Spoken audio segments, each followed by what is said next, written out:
बहुत ज्यादा पूछा जाता है कि ईद का दिन है और हम क्या खाएं और क्या ना खाएं।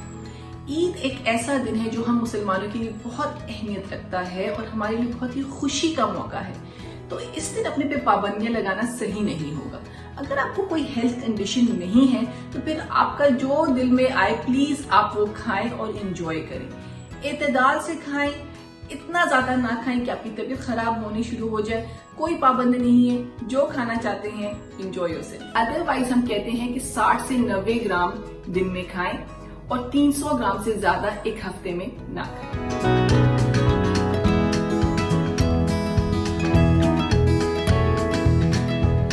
ये एक ऐसा ओकेजन है कि जिसमें सबसे ज्यादा बदपरहेजी की जाती है। आप गोश्त बिल्कुल इस्तेमाल कर सकते हैं, लेकिन उसकी कुछ शर्तें हैं।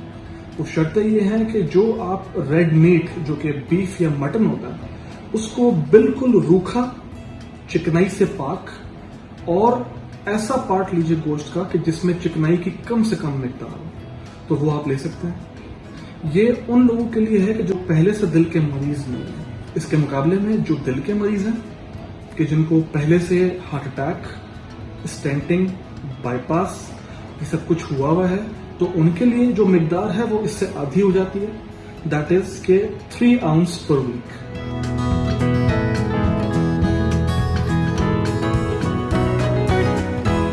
जब हम गोश्त बनाते वक्त हेल्थी कुकिंग मेथड्स की बात करते हैं तो सबके जहन में बारबेक्यू आता है और हम उसको बेक कर सकते हैं, तो ये तो है ही है। लेकिन जब आप करी बनाते हैं या साल बनाते हैं तो प्लीज तेल का इस्तेमाल कम करें, क्योंकि गोश्त में अपना फैट होता है और अपने फैट में ही बहुत अच्छा बन सकता है।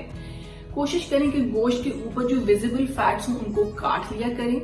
एक और तरीका ये भी हो सकता है कि आप गोश्त उबाल लिया करें, उसके ऊपर जो ऊपर व्हाइट सी तय आती है वो आपका सैचुरेटेड फैट है, वो आप हटा दिया करें। जब आप पूछते हैं कि गोश्त के कौन से ऐसे पार्ट्स हैं जो कि हमें नहीं खाने चाहिए, जो कि हमारी हेल्थ के लिए अच्छी नहीं है, ओवरऑल हमें गोश्त का इंटेक कम करना चाहिए, बिकॉज उससे कोलेस्ट्रॉल के प्रॉब्लम्स, हार्ट प्रॉब्लम्स शुरू होते हैं। बहरहाल जिन लोगों को यूरिक एसिड का प्रॉब्लम है वो कोशिश करें कि वो बिल्कुल ना खाएं। ये गुर्दा हो गया, कलेजी हो गया, दिल हो गया, बिल्कुल उनको नहीं खाना चाहिए। और वो खवातीन जो कि एक्सपेक्ट कर रही हैं उनको भी कलेजी वगैरह नहीं खानी चाहिए।